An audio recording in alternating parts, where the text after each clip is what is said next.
Okay, let's start with our first question. This is coming from Carol. Is she still around? Carol, okay, hi. Carol's question is, for startup agency type of businesses, what is your advice on how to handle and scale growth from having small clients to getting bigger or more clients? So I'll repeat that for you guys. For startup agency types of businesses, what is your advice on how to handle and scale growth from having small clients to getting bigger or more clients? Okay, so let's start with Sean. How we did it for SEO Hacker. So we started with, actually, I started with the biggest scuba diving company in the country. That's my first client. So that's Scuba World. It was really a miracle how I got that client, but afterwards, it was some small companies, and I did consulting gig for them. Here's the thing, even if it's a big company, but your branding is not good, they'll pay you peanuts. So I think the question is how to get clients to pay you better. I think that's a better question, right? Instead of just getting bigger clients, I know it's important to get bigger clients, but if they're paying you peanuts, you're gonna have a win-lose relationship. And that's bad. So how I was able to scale our pricing model was through branding, was through identity, which I just talked about. If clients perceive you as a company with huge value and you deliver your promise, they're willing to pay more. I mean, let's be honest. A lot of the products, even in malls, are made from China. And the branding is replaced. It's true. I know. I have clients. So they just order it from China. They replace the branding. And the perceived value of customers and potential customers increases overnight, as if the product improved. But it didn't. It's the same product. Pinalitan lang yung brand. That is how you should do it too. Improve your branding.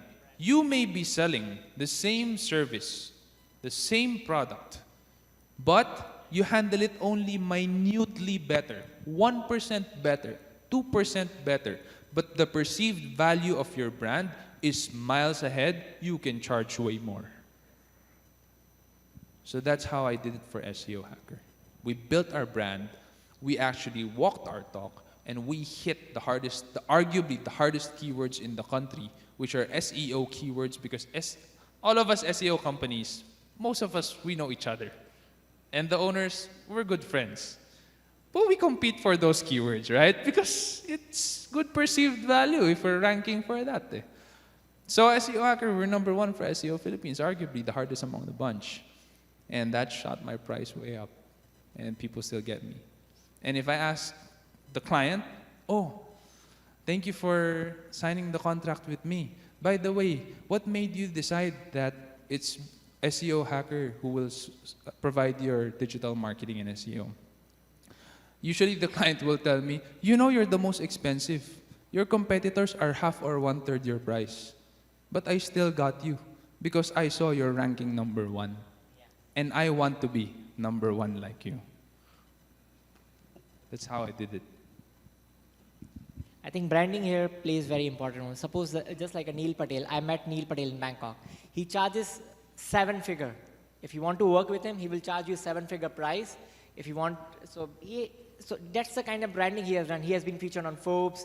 In the beginning, he has worked with a lot of big clients like Amazon, HP at a very cheap price, because I had a talk with him that how you were able to work with such a big client like Amazon, HP. He said, I worked at a very cheap price when he started his business, at a very low price. Then because he has a big names now, Amazon, HP, now then he scaled his brand. Then he started doing some kind of PR on Forbes, on these kind of big magazines. From there, because if you see on the Forbes, on entrepreneur.com, the traffic is high quality. The readers are high quality. They are highly professional people. So if they see, okay, he's a Neil Patel, okay, this guy is having that kind of brand, He's getting featured on Forbes, entrepreneur. So this is how you can charge the money because it's all about branding. And this is how people hire me as a speaker. Now, after Philippines, I'm going to Europe in September. Why they are paying for my trip, like sponsoring me everything, hotel flights, everything. Why? Because they see value. Because if I'm giving them something value, and they have seen my brand that I did a lot of interviews on my blog. Because this is how I'm building my personal brand. I interviewed Sean. This is how you build connections, branding. Go out in events, meet people. This is how you will get clients. And trust me, you never know. In any event, you can get a client. I got this speaking deal from Europe in a Bangkok event. Because that guy saw, okay, this guy has the guts to do a Neil Patel interview. I was just talking, hey, Neil, so this guy has saw me from the far. He said, hey, Jitendra, you did an interview with Neil Patel. You are so gutsy guy. I said, yeah, it's not a big deal. I'm his fan, man. So he just offered me, hey, I want to hire you as a speaker in Europe. How much you will charge? I say, this is the amount. Just pay me up. In next week, he paid me the money, and I'm going to Europe. This is how you go. Go out in events, meet people, networking with the right people. You never know. This client can pay you X amount of money. So just go out and talk. Be shameless, man. This is your playground. Just play it. This is the best advice I can give you. This is how I do means I was very scared guy. When I was in college, I used to stammer a lot. I used to flop a lot because my parents are very shocked still that how I'm able to speak. Because when my mother saw my YouTube video, hey, you are speaking. In the college, you used to stammer a lot. Now you're speaking in front of 1,000 people. I say, yes, it's all about confidence. Just meet people. Make your brand. And I think in 1.5 years, I made my brand. I work with Payoneer. Because I know they were paying me less, but I know. I left my job. I need something good brand. So Payoneer, I work with Payoneer at that price.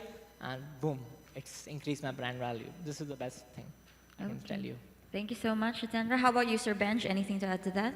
Okay, so the question again is small agency trying to grow big, small clients trying to get bigger clients. First is, in my experience, working at an agency where it started with small clients and eventually became large clients. I think there's two kinds of questions there.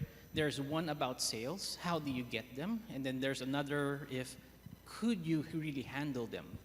Now, if it's a sales question, when I worked at Insert Marketing Inc., our secret there was the salespeople were very knowledgeable.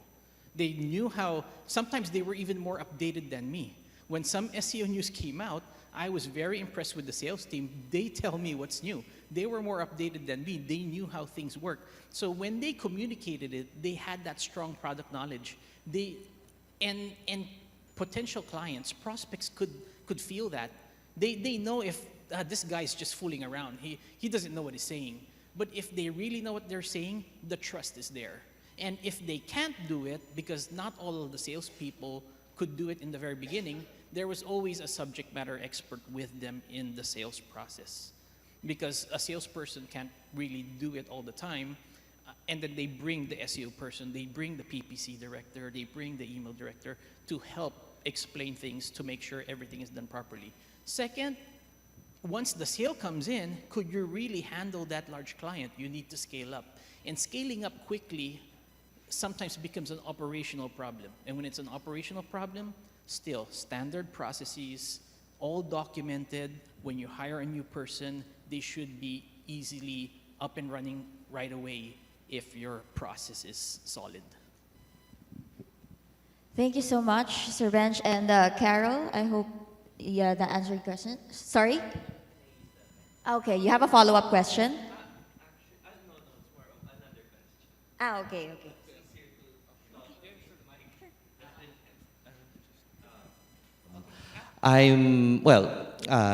We have a family business, and it's a school, okay, from preschool to grade 10.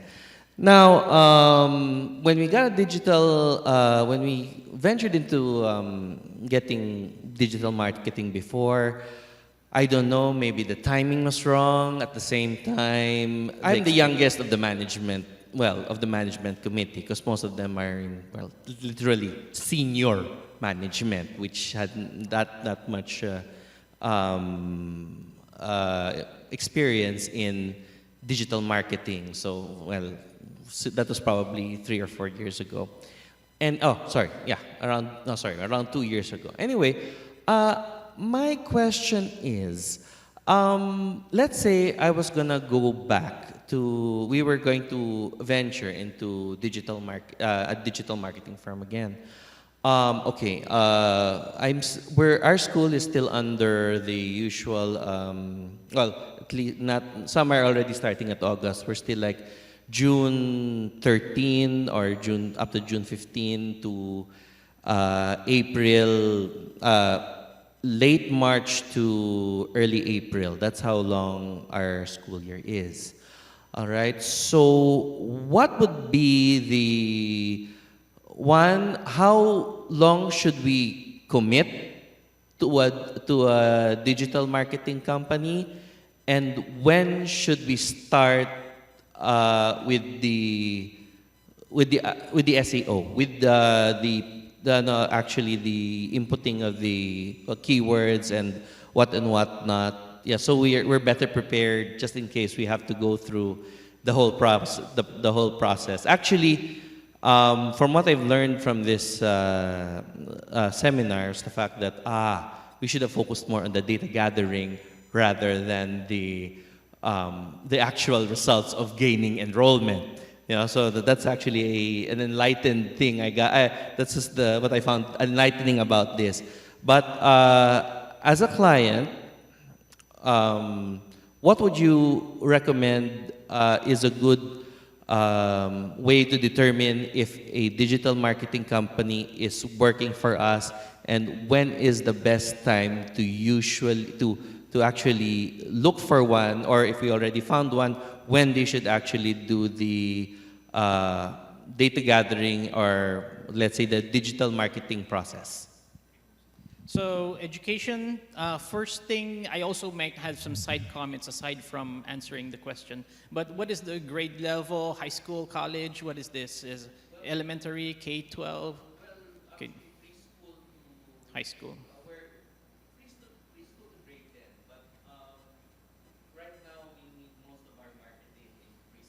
Got it. So you're marketing more to the parents than actually the children. Okay. So your questions was when to start. A typical answer would be now. Everyone would say now. But let's say it's more of a budget constraint, and you really want to save a little bit more and make sure you're timing it the right way. Then I'm not sure how long have you been in existence, but if you know when the typical months when people start to enroll, when people are ready to pay, then there are things that have immediate effect, and there are things that are longer term. So the ones that are quicker, of course, paid ads, they appear right away. Pay right away, they appear. If you want to save money and only turn it on during the time when enrollment is high, when people start to pay, then start it during that time. If it's for SEO, start right now.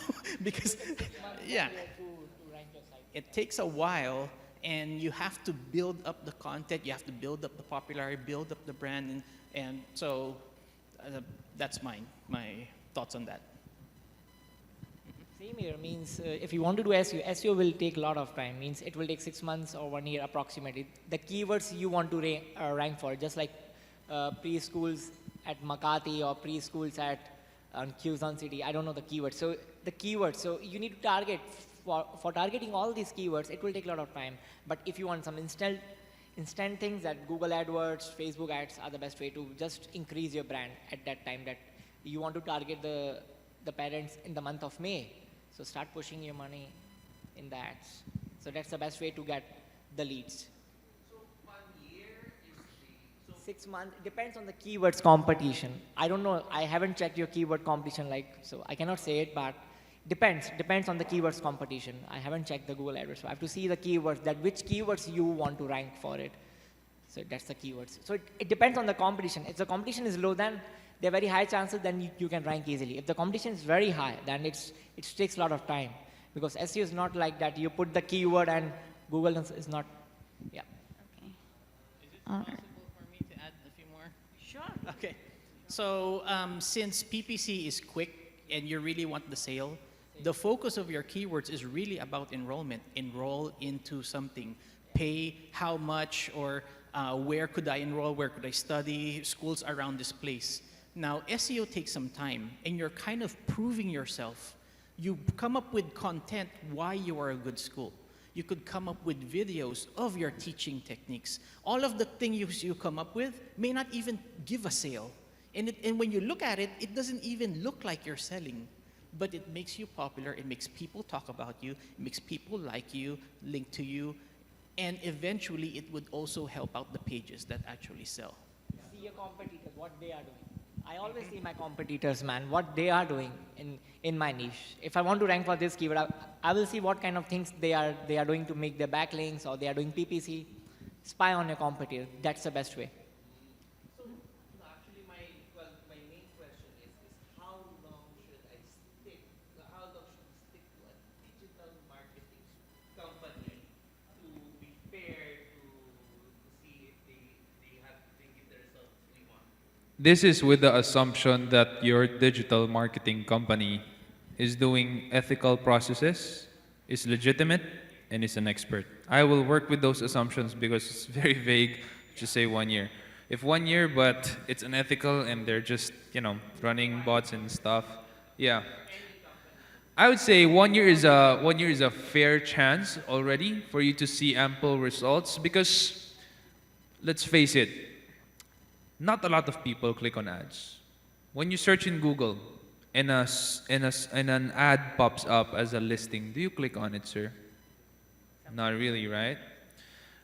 Not a lot of people, especially here in the Philippines, click on Google ads. And that's because we have the notion at the back of our heads na if I click this, the advertiser pays Google. Of course, the advertiser will want that money back. So he or she is gonna try to sell me something. And as Filipinos, we don't like getting sold to. So we don't click it. That's why I say 1 year. Because what works here in our country is generally SEO. You do SEM, the returns are not as good as what other countries experience. Okay, this is in my personal and professional opinion. Hope I answered your question. Okay, I guess we can move on with our with our next question rather. Are there any websites or apps that could help you track or check to know if your website is SEO friendly? A lot. So SEO Hacker, we're partnered with WooRank, WOORANK. You can use that for a general overview. Just search it. The name is weird enough for you to find it immediately. We use My Site Auditor as well for a general audit. We use Ahrefs for backlinks, links coming from other websites pointing to our site or to a client's website. We use SEMrush for a general overview and a competitive overview, keyword research. There are tons. I could go on, like Ninja Outreach, WordLift, Word Tracker, a lot. Senu was mentioned earlier. Screaming Frog is our partner as well. BuzzSumo for your content. There are so many tools. And you cannot have enough time to master all of them. Yeah, just focus on one or two tools. Yeah, that's better. Yeah. So focus on one or two tools like Ahrefs and SEMrush are the best in the market. So just use it. They are paid, of course. They are not free. To be very honest, yeah. But they give you the data about your site, that what is lacking, what is not working. So they will give you everything. So for SEO, the reason why there are so many tools because it has so many facets. If you don't have keywords in your content, you will never rank for that keyword. So you have to know how to use keyword, where to place it. That's called keyword placement, proximity between keywords. So content pa lang, ang dami mo nang tinitingnan. Links. How many links do you get? Are they do follow? Are they no follow? Do you get good anchor text, quality anchor text? And do you balance your anchor text? Or is it all exact match? Meaning, if my keyword is SEO Philippines, puro SEO Philippines ba yung anchor text ng lahat ng link na nakapoint sa akin? That's bad. It should be balanced. There should be raw URL, seo-hacker.net or .com. There should be brand, SEO Hacker. That's it. Iba-ibang anchor text dapat. That's just links, that's just content. Site speed. Do you do caching? Do you do gzip? Do you have a CDN? So many things. Security. Is your site HTTPS? What level of encryption are you using? Have you plugged up all the holes in your SQL? So there are so many facets to SEO that it's impossible for one body, for one person to embody all three of the major ones. That's content, that's marketing, and that's technical. It's impossible. Yeah, over 200 publicly known ranking factors published by Google with 50 variations each. So that's 10,000 variative factors you have to play with. That's a lot. So that's why there are so many tools out there. Most of them you can get for free for a certain period of time so you can play with it. But if you're serious with doing SEO, you have to pay. Hope I answered the question. All right. Okay, I guess we can move on. Our next question. The person is asking, what is the best platform you can recommend to gather your target's data? Any best practice? Sir Bench? Your target's data. I guess he meant your target audience or whoever asked that question. Well, probably for market research or your audience or whatnot. Well, my preferred tool when I used to work at a larger agency was a bit more expensive, was NetBase. It's a bit expensive though. So I have no cheaper option. But yeah, it's very expensive. Well, I don't know if you have any other suggestions. Well, you could still Google all the time. Yes, that meltwater is expensive, but yeah, there are tools that you can use to research your target market, where they are, who they are, what their interests are they male or female, but they're very expensive. My cheaper option would be SEMrush. Look at your competitors and look at the keywords that your competitors are using. Well, when you look at your competitors' keywords, there could be some that are heavily branded for the competitor that kind of skews the words that you're looking at. So I look at the common words for all competitors to kind of narrow it down to what is for me. So that's it. Okay, thank you so much to our speakers. Okay, we're down to our last two questions. We have a question coming from Miko. Is he still around? Is Miko still here? Okay. Okay. Are you Miko? Okay. Hi, Miko. Is it advisable for small businesses to tap into influencers as part of their marketing efforts? Who wants to start?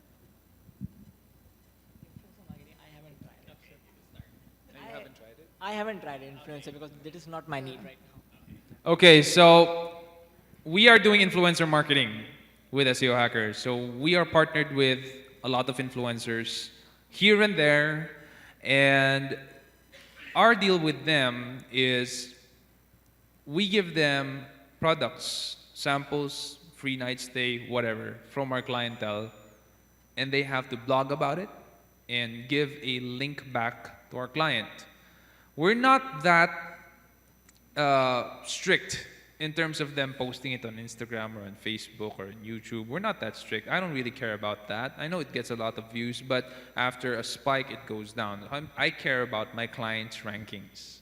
So if they write about the product or the service in an authentic way, both the pro and the con, we want the con, and they link back to my client's website, the client will rank higher, and that gives us perpetual traffic, good traffic from Google. So yes, I do recommend it, but not strictly in the sense of them posting it on Instagram, being cute about it, or a cute video, whatever. I don't like that. I don't care about that. I care about them blogging about the products and services of my clients so that we get some ranking power and increase the client's ranking upwards.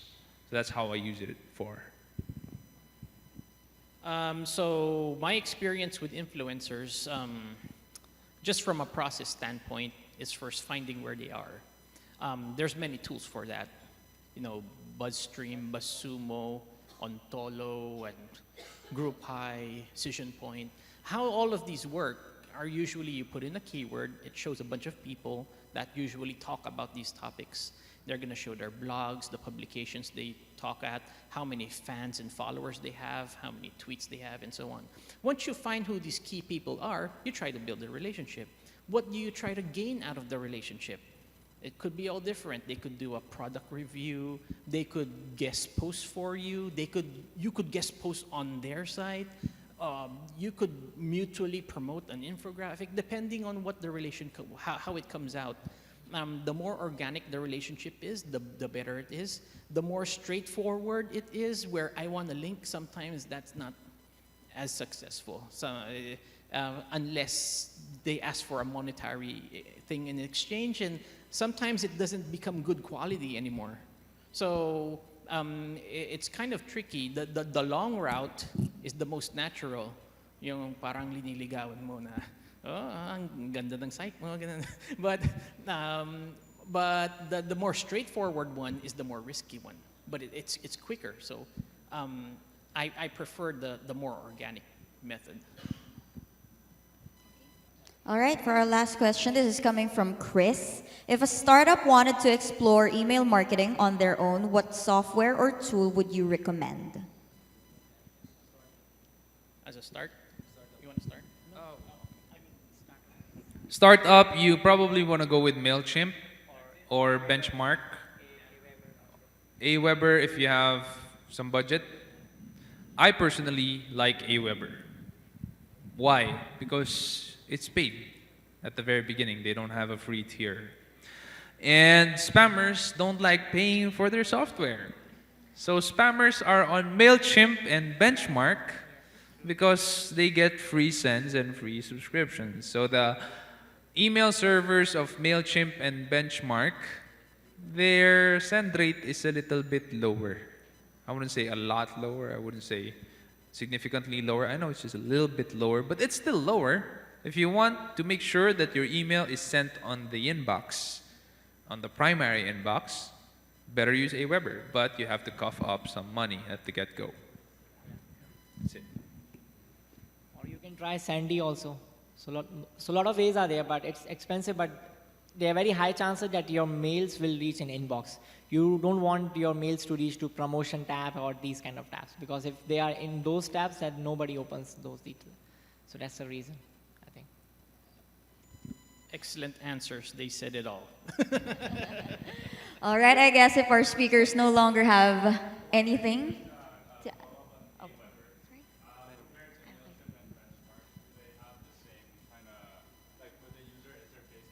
Easy also? Is it like drag and drop? And No. oh, is it more hardcore like coding? Yeah. So generally, MailChimp and Benchmark, especially MailChimp, is user-friendly. That's why when you mentioned startup, MailChimp was first to come to mind. Aweber, if you want the design to be customized, you have to put in CSS, HTML, but it's not easy using their editor, so it's a pain in the ass.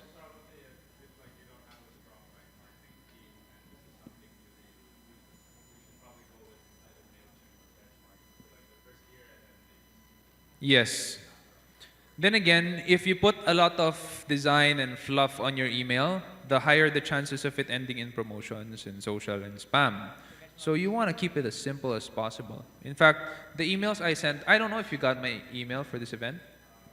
Yeah, I personally wrote that and designed it. There's no design, right? It's just the words and the banner, and that's it. Yes. So if you don't need all the fluff and fuzziness of CSS and whatever, and you just want to make sure that your email gets to their inbox, just keep it as simple as possible.